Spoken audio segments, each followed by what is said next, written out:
j'espère que vous êtes maintenant convaincus qu'il y a un gros effort de professionnalisation à réaliser et qu'il y a des soutiens potentiels à trouver dans vos institutions. Ça veut dire que c'est la fin du bricolage pour le meilleur et pour le pire.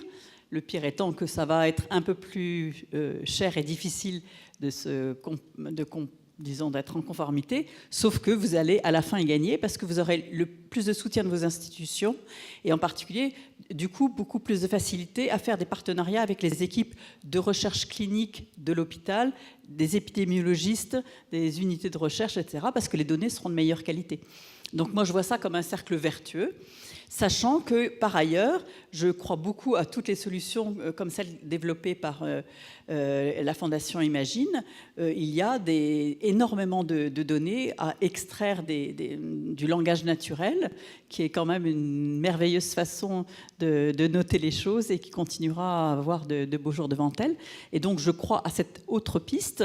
Et puis, je crois beaucoup à tous les efforts développés par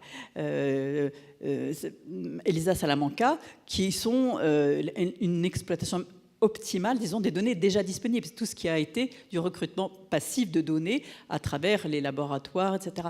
Donc, on voit très bien se dessiner l'avenir.